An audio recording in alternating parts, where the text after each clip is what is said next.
महान राजा हैं, पांडवों के उत्तराधिकारी हैं, हम आपके शरण में हैं, हमें रहने का जगह प्रदान किया जाए। दया आ गई। राजा परीक्षित ने कलयुग को रहने के लिए 4 जगह दिए, 4 जगह प्रदान किया। कहा आज के बाद तुम 4 जगह रहा करोगे, बस इन 4 स्थानों के अतिरिक्त तुम्हें रहने का कोई भी जगह नहीं मिलेगा। कौन जगह? अभ्यर्थितस्तदा तस्मै स्थानानि कलये ददौ द्यूतं पानं स्त्रियः सूना यत्रा धर्मश्चतुर्विधः। कलयुग के 4 जगह ध्यान से सुनिए, कलयुग के 4 जगह। और कलयुग किसे कहते हैं? लड़ाई का कोई अवसर न हो, कोई बहुत बड़ा कारण न हो, फिर भी लड़ाई हो जाए, वही कलयुग है। कोई बहुत बड़ी बात नहीं थी, लेकिन घर में लड़ाई हो गई, पति पत्नी के बीच में, बाप बेटे के बीच में, तो समझना हमारे घर में कलयुग का आगमन हो चुका है। और लड़ाई के सारे कारण मौजूद हों, फिर भी लड़ाई न हो, तो समझना हमारे घर में सतयुग का आगमन हो। 3 ही कारण से लड़ाई होती है। जर जोरू जमीन। भगवान राम का जब वनवास हुआ तो अवध में महाभारत हो जाना चाहिए। राम जी का बन जाना किसी को पसंद नहीं था, सिवा कैकेयी और मंथरा। प्रजातंत्र होता, चुनाव हुआ होता, तो कैकेयी का जमानत जब्त हो जाता कि नहीं हो जाता? कैकेयी को 2 ही वोट मिलते, एक मंथरा का और एक कैकेयी का। राम जी का वनवासी लोग किसी को पसंद नहीं, लेकिन वाह रे अवध और ब्याह रे अयोध्या का संस्कार। धन के लिए ही लड़ाई होती है। राम जी का बन जाना किसी को पसंद नहीं, लेकिन जब जाने लगे तो सब रोते रहे, मनाते रहे, लेकिन कोई लड़ा नहीं। सब रोते रह गए, लेकिन लड़े नहीं और अपना नाम अवध सिद्ध कर दिया। न वध, नहीं तो युद्ध हो जाता, वध हो जाता। आखिर दुर्योधन पांडवों के बीच में हुआ कि नहीं हुआ? क्यों नहीं हो पाया? क्योंकि अवध में उस समय सतयुग और त्रेता का आगमन हो गया। लड़ाई के सारे कारण मौजूद थे, लेकिन लड़ाई नहीं हुई। आपके भी घर में लड़ाई के पर्याप्त कारण हो, लेकिन परिवार आपस में उलझता न हो, तो यही समझना ठाकुर जी ने हमारे परिवार में सतयुग और त्रेता भेज दिया। आज के युग में भाई भाई एक साथ रहते हो, 10-20 परिवार हो और एक साथ रहता हो, तो समझ लेना सतयुग त्रेता का अवतरण हो गया है हमारे।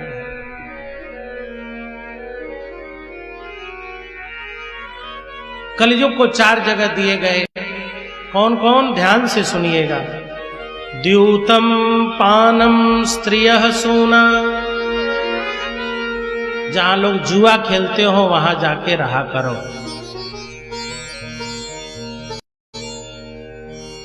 पानम, जहां लोग मदिरा पान करते हो वहां जाके रहा करो। मदिरा पान बहुत खराब काम है। शराब नहीं पीना चाहिए, बहुत खराब। कलयुग का वास होता है। अच्छा, एक जगह जब ये बात मैंने कहा तो एक शराबी कथा में बैठा था, पीछे उठ के खड़ा हो गया। महाराज जी, एक मिनट, शराब की कैसे आपने निंदा कर दी? मैंने कहा तो प्रशंसा क्या है? कहने लगा आप पीते हैं जो निंदा कर रहे हो, कभी पी के देखो कितने गुण होते हैं। मैंने कहा क्या गुण होते हैं?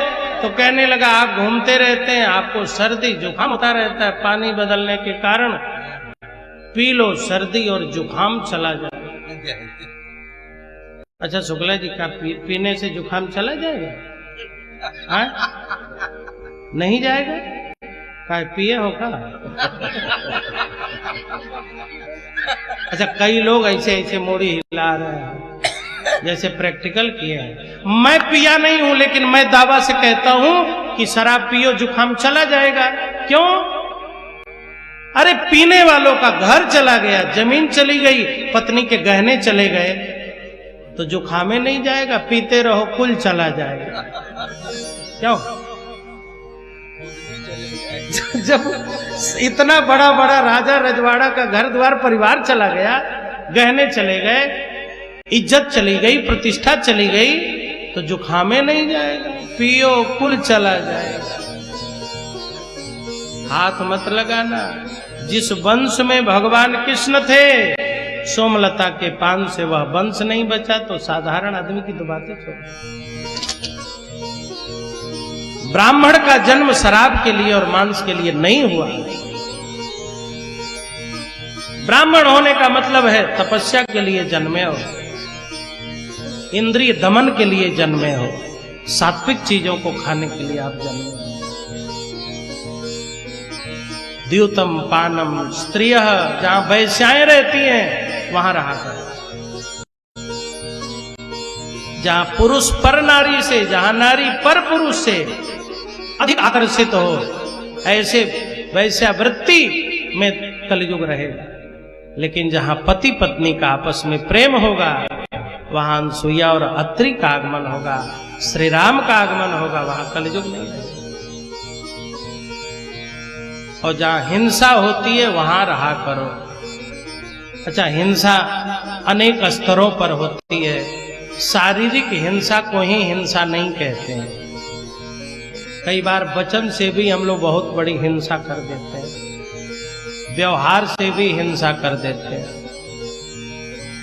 और व्यक्ति हिंसक है किंतु उसकी हिंसा निकल नहीं पाई, तो सोचता है मैंने हिंसा सोची थी, हिंसा करूंगा, मारूंगा, लेकिन मार नहीं पा रहा। तो बाजार गया और एक गुटखा खरीदा और मुंह में डाला, और मुंह में डाल गया। अब वो सुपारी को चबा रहा है दांत से, दिन भर पान चबा रहा है, गुटखा चबा रहा है, तंबाकू चबा रहा है, सुपारी चबा रहा है। आदमी को नहीं काट पाया तो सुपारी काटे डाल रहा है। जरा सोचिए, जब सुपारी को इतना काट काट के पानी बना दे रहा है, तो आदमी को काटता तो प्राण ले लेता कि नहीं? सुपारी को काटते, चबाते और गुटखा खाते लोगों को देखो तो समझ लो ये बहुत हिंसक प्रवृत्ति का आदमी है। आदमी पर हिंसा नहीं उतार पाया तो गुटखा पर उतार रहा है।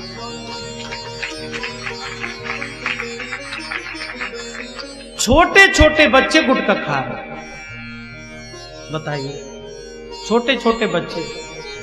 एक बाजार में चले जाइए, काजू किशमिश के दुकान 2-4 मिलेंगे और गुटखा की कम से कम 50 दुकान मिलेंगे।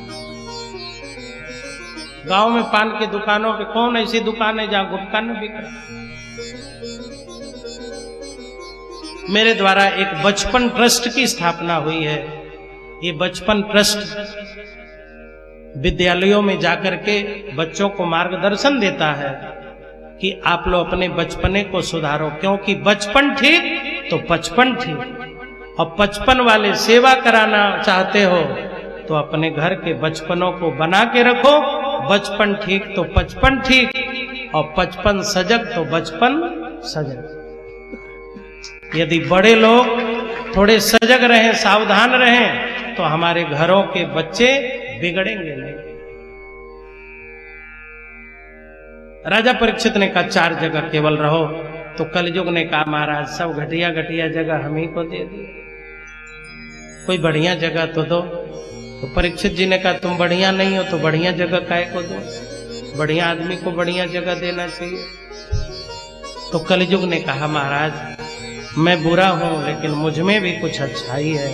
परीक्षित जी ने कहा अपनी अच्छाई बताओ। तब कलयुग कहता है कलेर्दोष निधे राजन अस्ति एको महान गुणः। कलयुग दोषों का घर है, लेकिन कलयुग में एक विशेषता है कि जो भगवान का नाम लेता है और तन से पाप नहीं करता, मन से चाहे जितना करता है। सतयुग में आप पाप करते न करते केवल सोच लेते, जैसे सतयुग में हत्या करते न करते केवल हत्या के लिए सोच लेते, तो हत्या करने वाली धारा लगती और तत्कालीन पुलिस आती, आपको गिरफ्तार करके जेल में डाल देती। सतयुग त्रेता द्वापर में गलत सोचने की भी छूट नहीं थी, गिरफ्तारी हो जाती। और कलयुग में मन में चाहे जितना गलत विचार आए उसे क्रिया में मत उतारिएगा। आपके मन में शराब है लेकिन बोतल का शराब मत, बोतल वाला शराब मत खरीदो। आपके मन में गलत है लेकिन व्यवहार में गलत मत उतारना, तो कलयुग में दोष नहीं लगे।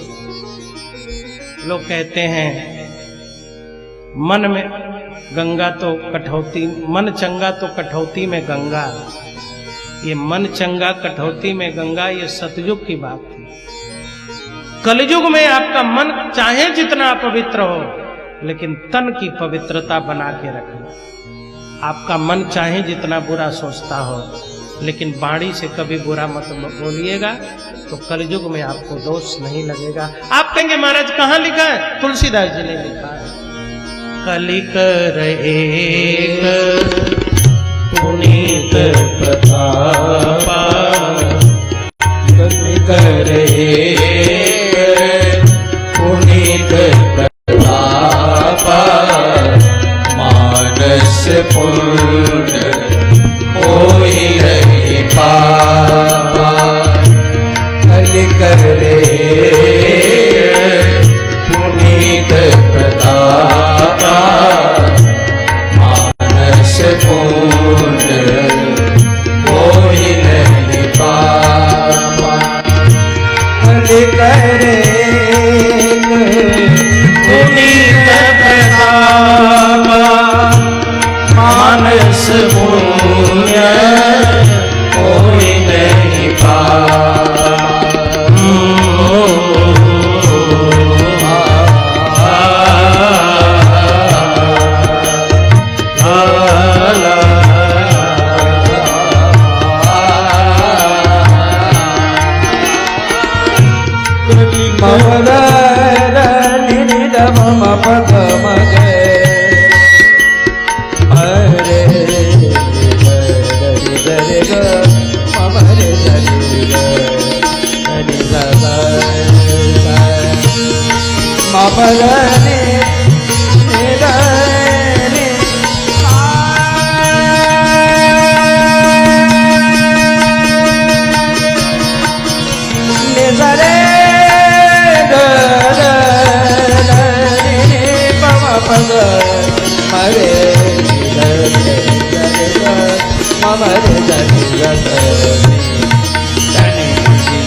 प्रतापा, मानस पूर्ण होई रही पापा।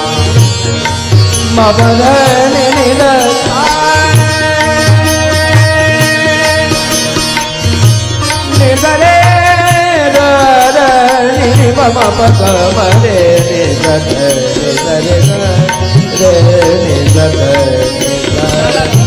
कलिकर एक पुनीत प्रतापा, मानस पूर्ण होई नहीं पापा।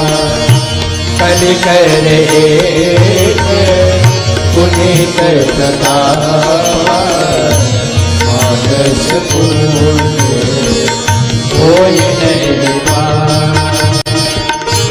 कलिकर एक पुनीत प्रतापा, मानस पूर्ण होई नहीं पापा।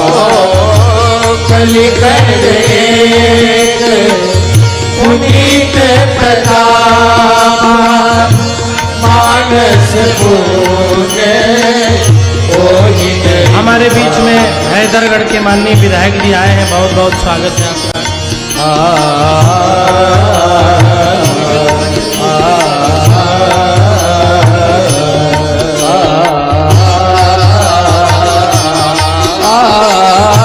कलि कर पुनीत प्रताप मानस पूजे कोई नहीं पार। कलि कर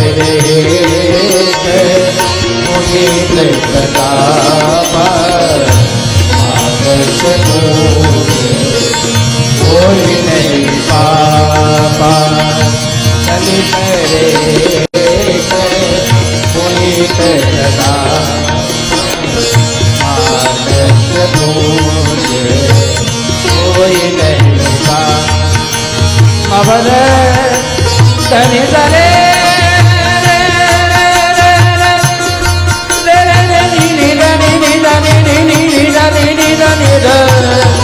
धनि धरे मम पद मम रे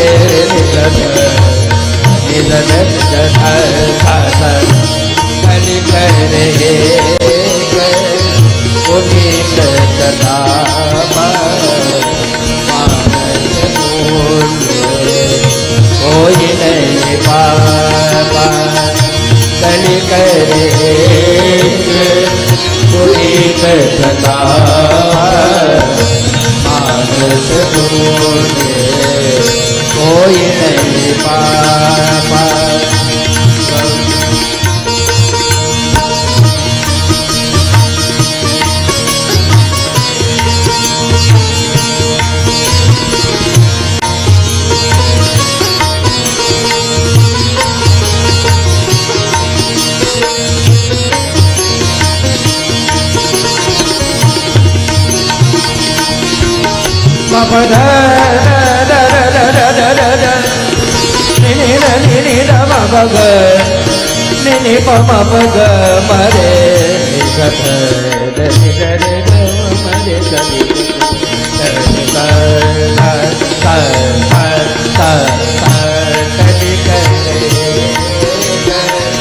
पुनीत प्रताप मानस पूजे कोई नहीं पार। आज हमारे बीच में माननीय विधायक हैदरगढ़ श्री बैजनाथ रावत जी पधारे हैं। मीडिया प्रभारी विधानसभा हैदरगढ़ के भाजपा के पदाधिकारी हैं श्री पंकज मिश्रा जी, कृष्ण कुमार मुन्नू भैया जी, मंडल अध्यक्ष हैदरगढ़ पधारे हैं कृष्ण कुमार जी, आलोक तिवारी जी पधारे हैं, बैजनाथ मौर्य जी पधारे हैं, ये भी मंडल अध्यक्ष ओबीसी हैं मोर्चा हैदरगढ़ के, अंकित जायसवाल जी युवा नेता, जगदीश प्रसाद जी और अशोक मिश्र जी पधारे हैं। आपका बहुत बहुत स्वागत है, अभिनंदन है, आप पधारे। इनके सम्मान में एक बार जोरदार आप लोग ताली बजा दो।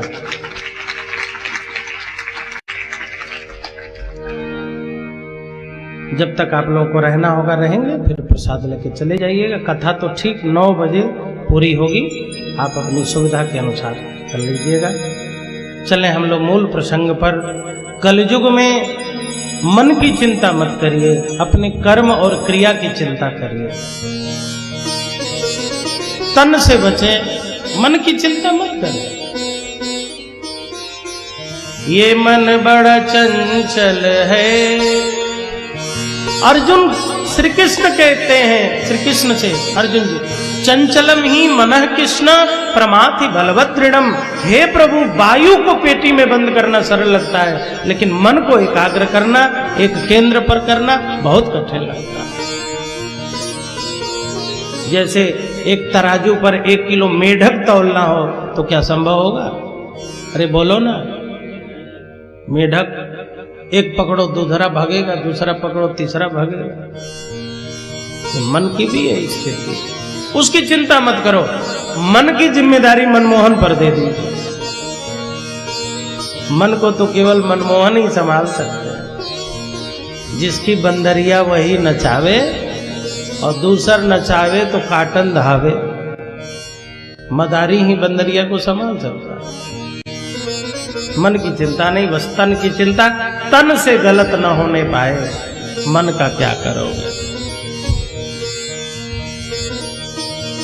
सूरदास जी महाराज कहते हैं, रे मन कृष्ण नाम कही।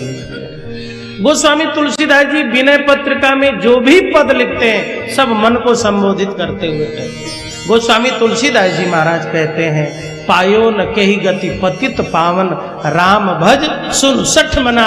ए मेरा मन, मेरा तन तो राम भजन करता है, लेकिन तू क्यों नहीं करता है। तुलसीदास जी का श्रोता तन नहीं है, तुलसीदास जी का श्रोता मन है। और हम लोग तन से सब कर रहे हैं, मन से नहीं कर पा रहे। मन से बुराई कर रहे हैं लेकिन मन से अच्छाई नहीं कर पा रहे। तो चलो आरंभ करते हैं, तन से ही अच्छा करें। मन जाएगा कहाँ, भाग न भाग कभी न कभी तो आना ही पड़ेगा, क्योंकि मन का केंद्र तो शरीर ही है ना। नदी में नौका है, नौका से एक पक्षी को उड़ा दो, नदी विशाल हो तो पक्षी जाएगा कहाँ, भाग के तो नौका पे ही आए और जाएगा कहाँ, जगह कहाँ। कलयुग ने कहा, महाराज मेरे लिए कोई बढ़िया जगह दीजिए। तो परीक्षित जी ने कहा, तुम बहुत अच्छे हो, तुम्हें मैं स्वर्ण में निवास दूंगा। आज के बाद तुम स्वर्ण में रहा करो। भागवत महापुराण के 11वें स्कंद में भगवान अपने विभूति योग का जब वर्णन करते हैं तो कहते हैं कि समस्त वृक्षों में पीपल मैं ही हूं। तो वहीं भगवान उद्धव से कहते हैं, सभी धातुओं में स्वर्ण मैं ही हूं। तो स्वर्ण जब भगवान ही है तो उस स्वर्ण रूपी भगवान में कलयुग कैसे रहेगा। क्योंकि एक जंगल में दो राजा नहीं हो सकते। हाथी भी राजा हो, शेर भी राजा हो, गीदड़ भी राजा हो, शेर भी राजा हो, ये नहीं हो सकता। राजा तो कोई एक होगा। एक म्यान में दो तलवार नहीं है। तो स्वर्ण में भगवान रहेंगे कि कलयुग रहेगा। परम पूज्य श्री डोंगरे जी महाराज कहा करते थे कि स्वर्ण दो प्रकार का होता है, अपने कमाई का स्वर्ण और चोरी का, घोटाला का स्वर्ण। 2 नंबर के स्वर्ण में कलयुग का वास है और अपने मेहनत और श्रम से अर्जित स्वर्ण में भगवान का वास है। परीक्षित जी चले गए। एक दिन शिकार करने का मन आया। राजा थे, शिकार खेलने के लिए निकले। रथ पर विराजमान हुए, घोड़े का लगाम हाथ में लिया और जैसे ही चाबुक मारा, वायु वेग से घोड़े दौड़ पड़े, रथ दौड़ पड़े। रथ कुछ दूर गया, जंगल में गया। मंत्री पता नहीं कहां चले गए, सेवक पता नहीं कहां खो गए। और यात्रा करते करते राजा परीक्षित जी थक गए थे। उन्हें भूख लग गई, प्यास लग गई। उस दिन जो वो मुकुट पहने थे वो 2 नंबर के स्वर्ण का मुकुट था। आप सोच रहे होंगे कि पांडवों के परिवार में भी 2 नंबर का माल आ गए। हाँ, आया। कहां से? जब भीम ने जरासंध का वध किया तो जरासंध का मुकुट ले आए। जरासंध तो लुटेरा राजा था, उसी का मुकुट लाए। भीम जी ने कभी पहना नहीं, अंदर रख दिया। लेकिन परीक्षित को पता नहीं था कि 2 नंबर का माल है, जरासंध वाला है। वही पहन लिया, उसमें 2 नंबर का माल था। कलयुग आके बैठ गए। न जानने के बाद भी ऐसी परिस्थिति बनी कि कलयुग जीवन में आ गई। भूख लग गई, प्यास लग गई और परीक्षित जी ने सोचा कहीं भोजन मिलता, कहीं थोड़ा पानी मिल जाता। तब तक उन्होंने देखा एक आश्रम दिखाई दे रहा है। आश्रम किसे कहते हैं? आओ श्रम पूर्वक जिए, उसी को आश्रम कहते हैं। फ्री का न खाए, आओ श्रम करके रहे। हम लोगों के अयोध्या में साधु परंपरा में पहले नियम था, बिना कैंकर्य के कोई भोजन नहीं करता था। कोई एक सेवा, लकड़ी लाने की सेवा, अमनिया करने की सेवा, फुलका बनाने की सेवा, साग प्रसाद बनाने की सेवा, पूजा की सेवा,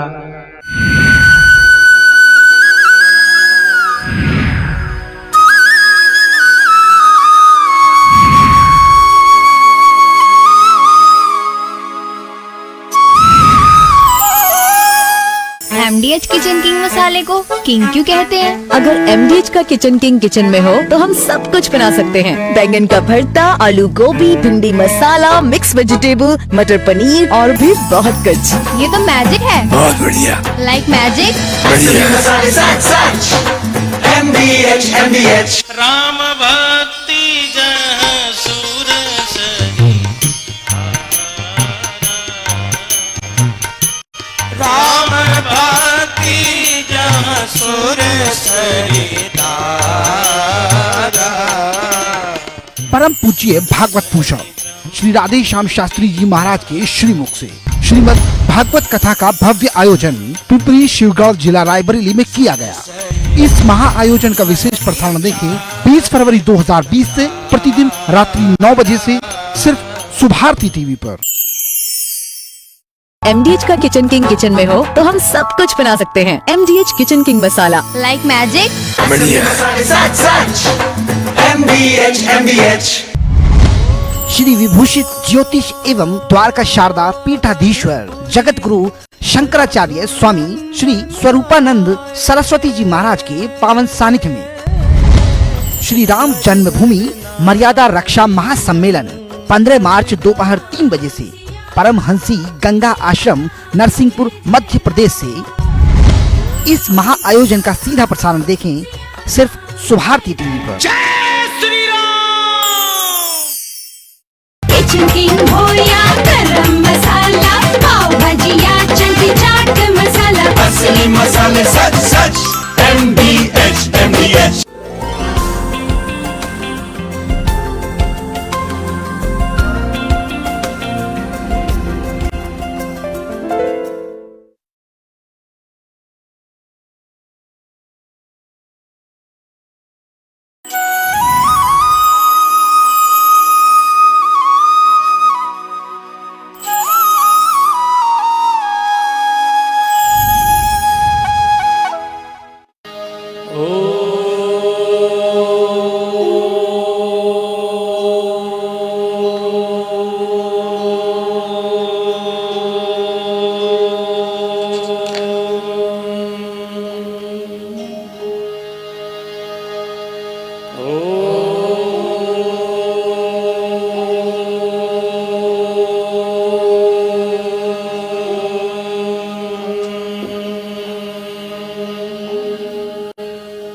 संघानां रसानां छन्दसामपि मङ्गलानां च कर्तारो वन्दे वाणी विनायको आदितस्य नमस्कारा ये कुर्वन्ति दिने दिने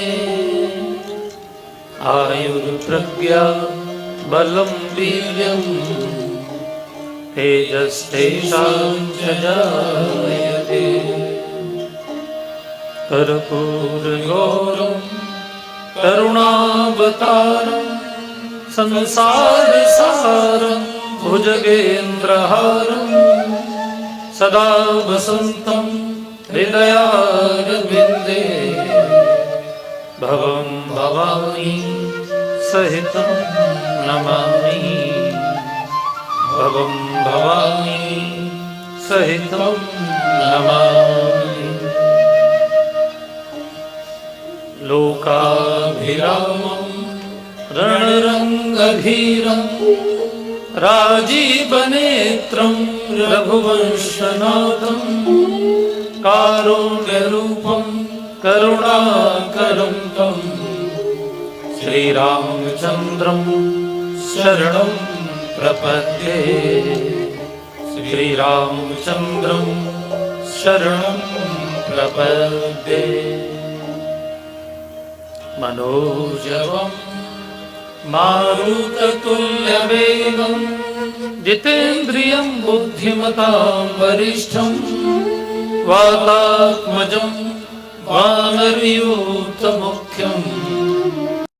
श्रीरामदूतं शरणं प्रपद्ये श्रीरामदूतं शरणं प्रपद्ये।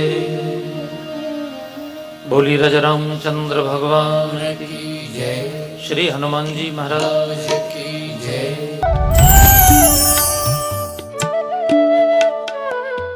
सबसे पुनराग्रह के साथ अपने बच्चों के नाम रखते समय ध्यान रखिए कि उनके नाम उनकी राशियों के अक्षरों के विपरीत ना हो, शत्रु वर्ग से ना हो, बस इतना सा ध्यान रखिए। और भगवान के पावन नामकरण की जो चौपाइयां हैं, ये अत्यंत दिव्य चौपाइयां हैं। इनका प्रतिदिन पाठ करने से आपके घर में सुख, शांति, आनंद भंडार भरते हैं और शत्रुओं का भय समाप्त होता है, समस्त शुभ लक्षण बढ़ते हैं। भगवान के पावन उत्सव को मनाते समय भगवान शिव स्वयं अयोध्या में उनके बाल रूप का दर्शन करने आए हैं। ये घटना उन्होंने माता पार्वती को सुनाई। और एक कहूं निज चोरी, सुन के रिजा अति दृढ़ मति तोरी। भगवान शिव ने कहा कि आपसे छुपकर, आपको बिना बताए मैंने चोरी पूर्वक एक काम किया था। आप नाराज नहीं होंगी देवी? मैं आपको वो भी सुना रहा हूं कि मैं एक बार काकभूषुंडी जी के साथ राम जी का दर्शन करने बाल रूप का अयोध्या गया। तो जन्म के तुरंत बाद की झांकी का दर्शन करने भगवान शिव काकभूषुंडी जी के साथ। अब यहाँ जो नई पीढ़ी के बच्चे बैठे हैं उनको परिचय के लिए मैं बता देना चाहता हूं कि काकभूषुंडी माने ये एक कौवे का नाम है। वो तो किसी भी रूप में रह सकते हैं, सिद्ध पुरुष हैं, लेकिन वो कौवे की योनि में रहना पसंद करते हैं। ये दुनिया का एक ऐसा कौवा है जो परमहंस है। भगवान शिव भी जिनके मुख से कथा सुनने के लिए हंस बन के उनके आश्रम पर जाते हैं। अगर कभी आपको जाने का समय हो तो भगवान विष्णु के पूरी पृथ्वी पर जो 8 दिव्य स्थान माने जाते हैं, उनमें से एक स्थान का नाम मुक्तिनाथ है, जो नेपाल में है, जहां से शालिग्राम की शिलाएं निकलती हैं। वो शालिग्राम जो साक्षात विष्णु माने जाते हैं, जैसे नर्मदेश्वर साक्षात शिव माने जाते हैं। इस प्रकार गंडकी नदी जो नारायणी नदी है, ये नेपाल का जो हिमालय है उसमें दामोदर कुंड से निकलती हैं। और वहीं मुक्तिनाथ पर्वत है। अभी 2 साल पहले मुझे भी मुक्तिनाथ में भागवत कहने का सौभाग्य मिला। 13,500 फीट की हाइट पर है, ऑक्सीजन कम है, लेकिन बड़ा दिव्य स्थान है। और वहीं पर मुक्तिनाथ के पास ही नीलगिरी पर्वत है, बिल्कुल बर्फ से ढका रहता है हर समय। वो काकभूषुंडी जी का स्थान माना जाता है। वहां पर मैं आपको एक आश्चर्य की बात बताऊं कि मुक्तिनाथ में जो संगम है उसको कागवेणी बोलते हैं। काग की त्रिवेणी, यानी काकभूषुंडी जी की त्रिवेणी। वहां से नीलगिरी पर्वत से एक नदी आती है और इधर से नारायणी आती है, दोनों का संगम होता है। वहां रहने वाला कौवा भी अद्भुत होता है। हजारों कौवे वहां पर उड़ते हैं, बिल्कुल काले रंग के, और उनकी चोंच बिल्कुल पीले रंग की। और वो बोलते हैं तो ओम बोलते हैं, जब भी बोलते हैं तो ओम बोलते हैं। तो काकभूषुंडी जी के साथ भगवान शिव आ रहे हैं। वहीं पीछे कैलाश है, ऊपर ऊपर ये सब शिखर बहुत पास है। तो काकभूषुंडी जी को लेकर भगवान शिव ने एक बूढ़े ब्राह्मण का रूप बनाया और कैलाश से आ रहे हैं। उस समय अयोध्या गए। अब इस समय तो अयोध्या यहीं खरसिया में आई हुई है रामकथा में। तो यहाँ कैलाश जी के यहाँ अयोध्या में रामदेवी परिसर में यहाँ पधार रहे हैं भोलेनाथ।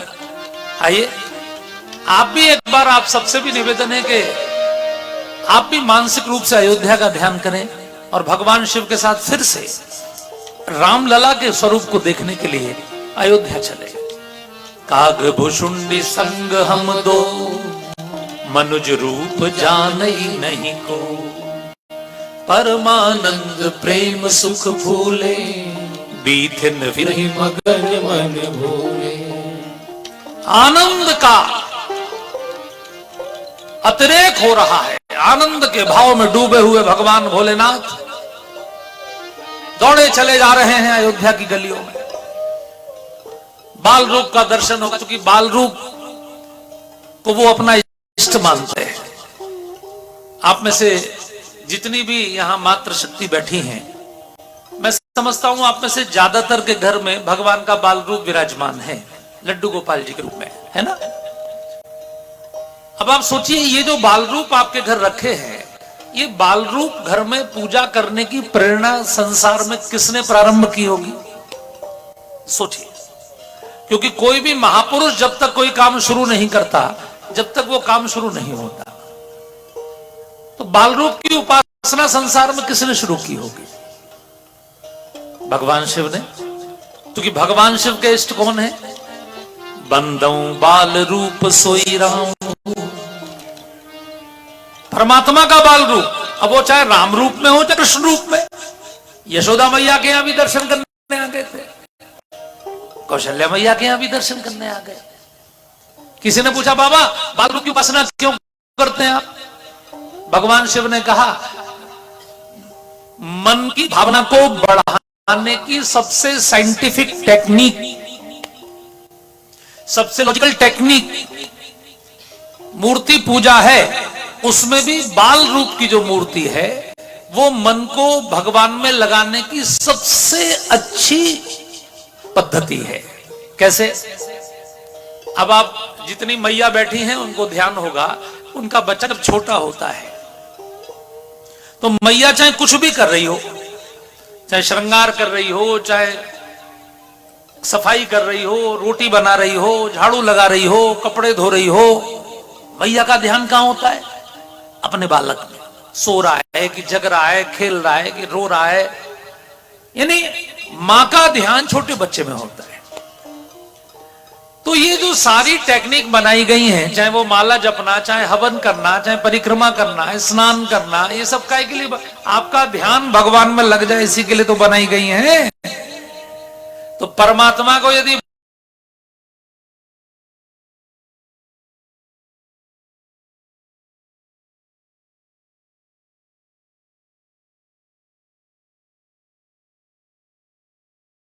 रूप का ध्यान करते हैं, एक क्लास में 40 बच्चे पढ़ते हैं,